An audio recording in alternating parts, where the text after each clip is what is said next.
Hello and welcome back to Auto Social UK. So today I've got a really exciting day. So I'm at the Millbrook ground. I don't know what it is. It's like a massive racetrack in Milton Keynes, or near Milton Keynes anyway. And today I'm at the SMMT, which for those of you who don't know is a media run event where you get invited if you're in automotive media, and it's to test out all of the different cars that they currently have on the market. Now, some people vlogging today might be doing full review videos, but I'm not going to press myself to that. I'm just going to do a bit of a vlog. So in today's video, I'm going to show you around, hopefully, some cars that I've been wanting to get my hands on for ages. GR Yaris, GTI Club Sport, i20N, i30N. Just get my general thoughts. Hopefully we'll get out in a few. Gonna do a bit of networking, gonna meet some of the brands that I'm yet to meet, and yeah, I'm super excited. Don't really know how this vlog is gonna go, but I guess we'll find out. So I'll catch back in probably when I'm near something a little bit tasty. Okay, so this is the first car that I've chosen to take out today. This is the new Hyundai i20N. Of course, we've all grown to love the i30N, but this is Hyundai's answer to the Fiesta ST, entering a segment which has remained pretty dominated by Ford.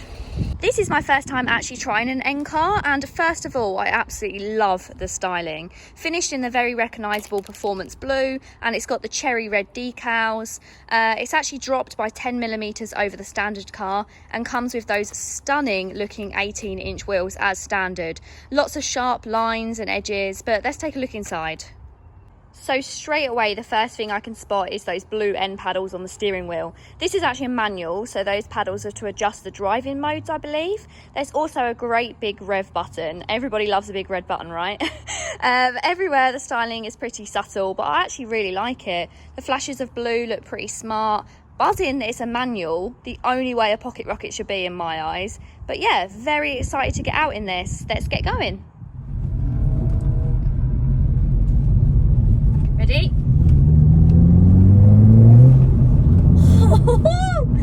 Oh, I love it.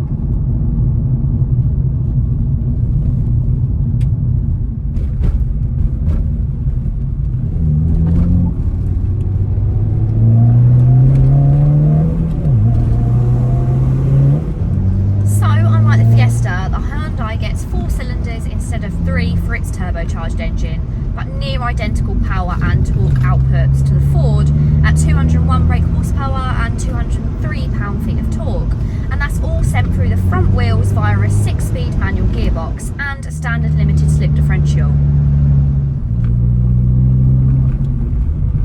Wow, what a car. This is a really fun little hot hatch. I don't know what it is that draws me to Hyundai so much. It's really beautiful quality in here. There's a little bit of plastic used, but it's kind of dark, nice quality plastic. It just sounds, I think it's the sound that's just got me. It sounds absolutely incredible. So Hyundai have gone all out over the standard i20. The engine's got an intercooler and a 350 bar fuel injection. The gearbox has been reinforced, the chassis stiffened at 12 extra points. There's a new anti-roll bar, springs and shocks, more camber on the wheels, reinforced suspension, and as I mentioned, the locking diff to give the front end some more bite. So the interior is a mixed bag for me. Not really sure about this. It is obviously quite like hard plastic. I like that it's dark and it's matte, but it also worries me that that might scratch. I'm not too sure. It's got a really nice kind of interactive, actually physical climate control dials, which is nice. Lots of buttons, your connectivity, your wireless charging pad, heated seats, which is an absolute must for me. It has got camera, which is nice. This steering wheel though, I feel like this steering wheel is where it's all about. It's got all the nice gadgets. Exterior wise, this spoiler is one of my favourite bits. I feel like a lot of people might think this looks a little bit tacky, but that's spot on for me. I love a big spoiler. Around the back, you have only got the one exit. Obviously it's dual when you get a bit closer, but you've got the one exit on the i20 and obviously the double on the i30N. But yeah, a little bit smitten by this. It's a beautiful car. this colour as well. I mean, you can't really have an N car in any different colour, but it's pretty beautiful. Okay, so I've done most of my chatting today. I've met most of the people I wanted to make sure that I met. There's still a few more people that I want to tick off to go and see. Definitely want to go see Genesis. Everyone keeps talking about them as the brand to go and see. I've just done my drive and I feel a bit sick. I mean, nobody pre-warned me it was a racetrack until I was on it with a GR Yaris up my bum. So yeah, that was a bit interesting. I don't know what else I want to tick off of my list. I want to do a few more small performance hatches because I think that will be good comparison, just what I'm used to really. We'll see. Maybe if they've got an Abarth Competition, might get out in one of those. We shall see, but I'm going to go get some lunch as well. Mini GP3. This is something I'm extremely excited about. We know I always love a small hot hatch, and it doesn't get much hotter than the GP3. Check out that wing. This car is literally, oh my god, it smells. Someone's been pushing that hard. It smells of burning rubber. What do we all personally think of the body kit? Too much, or does it suit it? I mean, we all know I like a tacky body kit, so not that I'm calling it tacky, but it could be perceived that way, so I absolutely love it. Don't love this one as much as the previous generation, but it's still very, very cool. Can't find it, so we're gonna go. Ready? Sound check.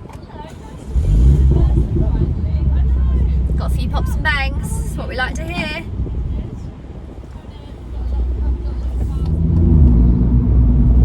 This is kind of sounds a lot more throaty than the Hyundai i20. Do the window up a little bit. I'm sorry if it's bouncy. Oh god, that sounds amazing. Much more gruff, much louder than the Hyundai i20. You can tell that this is obviously more of a track car compared to that.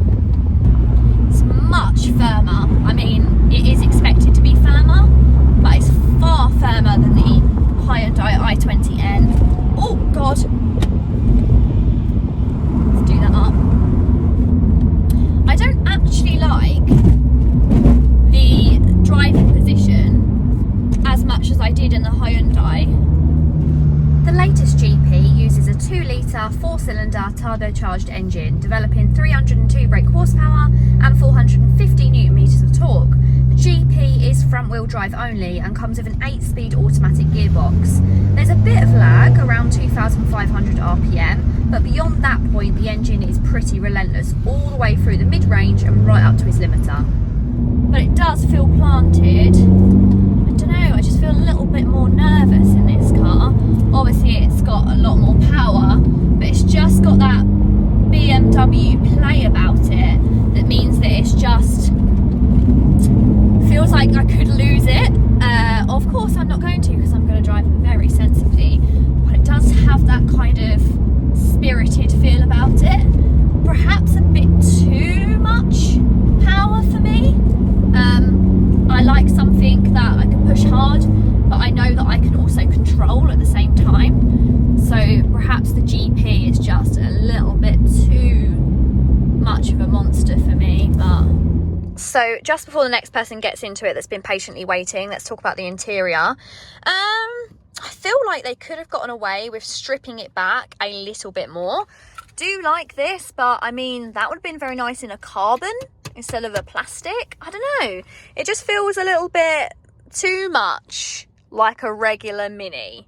I wanted some stripped back, maybe the grab bar here. Yeah, I don't dislike it, it's just, it's not quite special enough for me. It's just too much like a standard JCW. Next up, we're going to go for the Competition. So hopefully this should feel pretty familiar now that I've had my Turismo for 2 weeks.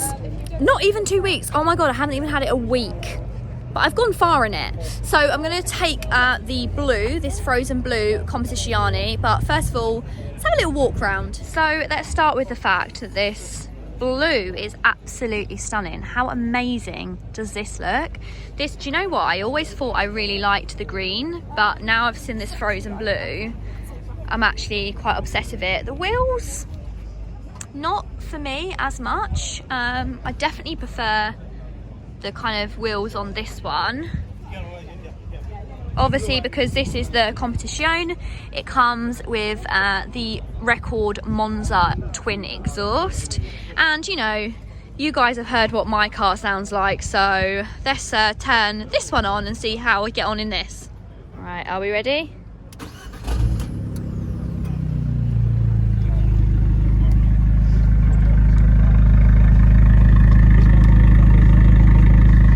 Much more throaty burble than mine. I think the main thing with the Record Monza exhaust is it pops and bangs, but who knows, you know, we're gonna have to get out in it to see if it pops and bangs. Interior, these are much nicer than my seats, much nicer. You sit down a lot lower in these, and also of course they hug you in as well. In fact, I think that's quite a big difference that I would have really liked in mine. The gear stick as well is finished in carbon. That looks quite a lot nicer than my kind of plasticky gear stick. And we've got a bit of suede across the dash. But other than that, I mean, everything looks pretty familiar, doesn't it? Everything we recognise, but how does it drive? Let's find out. I can't believe that I'm becoming a manual girl. I'm actually quite excited that I'm getting back out in a manual. Is that a Jeep going in front? Right, these seats, oh my God. These make an enormous amount of difference. These are so much more comfortable than my seats. My seats, you literally, you sit on them, whereas these seats, you sit in them, and I think that makes a huge amount of difference.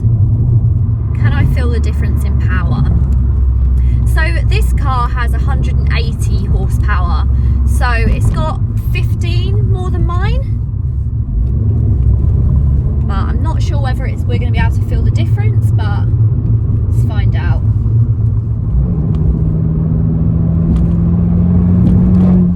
Whoa!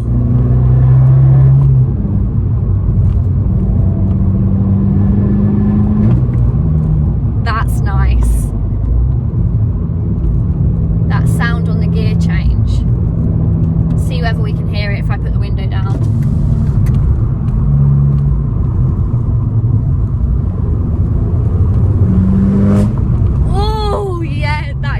Good noise. Oh, I feel like I need a Record Monza exhaust just for that downshift noise. So other than those Seatbelt seats and the Record Monza exhaust, this car also gets Brembo brakes, which have definitely been an attractive addition while I'm pushing it hard through the corners. This has nowhere near the handling of either the i30N or i20N or the GP. Feels much less easy to handle. Next up, it is the most hyped up Toyota that has landed in a long time. I'm gonna drive the GR. This is the spec to have. The GR that I'm lucky enough to take out is the circuit pack, which gets you some tasty bits, including 18-inch BBS forged alloy wheels wrapped in Michelin Sport tyres, limited slip diff on the front and rear, sport suspension and red brake calipers. Makes you wonder why you'd pick one without it, right? It's finished in the platinum white, which is the pearl, opposed to the solid one behind it, which in my opinion looks great. Worth £880 though? Possibly not. Actually a little bit surprised. It's not quite as special as I was expecting in person.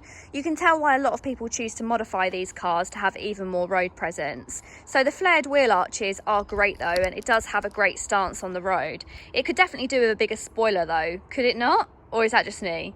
It needs one of those Mini GP spoilers. Although around the back you have got a set of twin exhausts, and then coming onto the inside, oh, okay. Not what I was expecting at all. Really quite plain. Not all that different from the standard Yaris. Like my similar complaint with the Mini, it's just was expecting it to be a little bit more stripped back, really. Not even a flat bottom steering wheel. That really surprises me. But maybe I've just been a little bit spoilt with the cars that I've driven so far today. I guess the one thing that a lot of people say is that the proof is in the pudding when it comes to the drive of the GR. So I guess that's what I'll just have to go and do. You can tell this is a male orientated event. Every car I've gotten into has been the furthest back it will possibly go. Right, another manual. Bit of a boring gear stick, if I'm honest. Right, comfy seats though. Okay, let's put you on the mount. Let's get going. But there's not one. Oh, here, sport. Twiddle button. Right. In sport. Track. No, better be in sport. Right. Are we ready?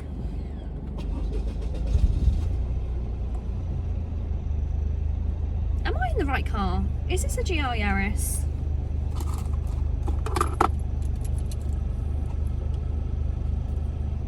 I'm a little bit confused because that didn't sound like anything. And my lane assist is on. Turn that straight off. Can I? Yes.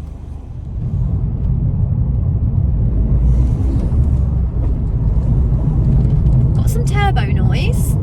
So I have got that. That throaty burble of the other cars isn't there.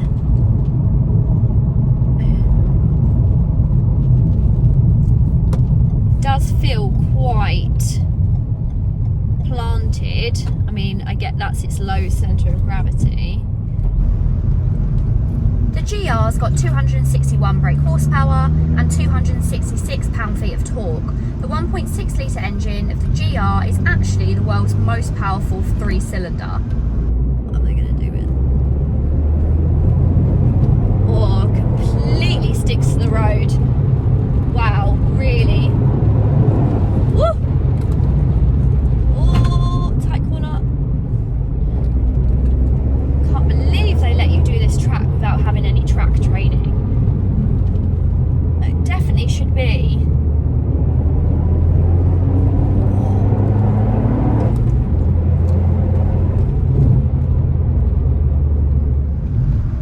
What the Toyota certainly has got going for it is 4-wheel drive system. It's really taking these roads with ease. Interesting. Not at all what I was expecting. A very different beast to what I was expecting. I was really expecting some loud noises, kind of real grunty grumbles, but it's not that. But then I guess I don't know a huge amount about track cars, so perhaps if you're really into your track cars, then you'd be able to say to me, oh well, it's got this and that's why it handles so well.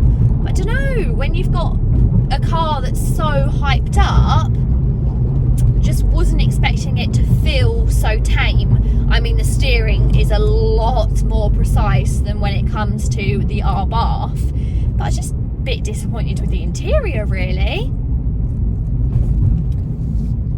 And that's a wrap. I had a really, really good day. Kind of exceeded my expectations in a way. Everyone was just so like chilled and relaxed and jumping in and out of cars. It was really, really good fun, and I feel quite privileged to have gotten a chance to go. Really, really good. So obviously you saw the cars that I got to drive. I got to drive the i20N, which I didn't realise was so new out, so I'm glad that I managed to get into that. I also drove the GR Yaris, the Mini GP3, and the Abarth Competition as well. I would honestly say, as a full package, i20N. It was a really, really impressive car. I enjoyed it a lot. So i20N, then Mini GP, then the GR Yaris, and then in last place the Competition, just because they're a laugh, aren't they? But oh my god, the Abarth, obviously it's not really designed for that, so of course the other cars are pretty much, apart from the i20N, which is probably why I enjoyed it so much, because it was a more all-rounder. All the other cars performed a lot better on track, and the Competition was kind of all over the place, but it was still good fun, and yeah, it makes a great noise. I had a really good time. I'm really surprised about the kind of build up about the GR Yaris. I definitely think I wasn't seeing it at its full potential, so I'd really love somebody to teach me about it. I think I'm gonna go have to see an owner and do an owner's review and let them tell me all about it and what makes it so special. Because I feel like just driving it on my own was just not enough to get the whole grasp of that car in general. I had a really good day, and I hope you enjoyed watching my reactions. I'm sorry for all the screaming. It was a lot more dramatic than I was expecting it to be. I expected to be poodling around in these cars, not racing around a racetrack, but regardless, I had such a good day. It was really good fun, and thank you so much for watching. If you've enjoyed it, go ahead and give it a thumbs up. Sorry, I'm forgetting myself. I'm so tired. If you enjoyed it, go and give it a massive thumbs up. If you want to see more videos, hit the subscribe button, and until next time, bye. Oh, this is scary.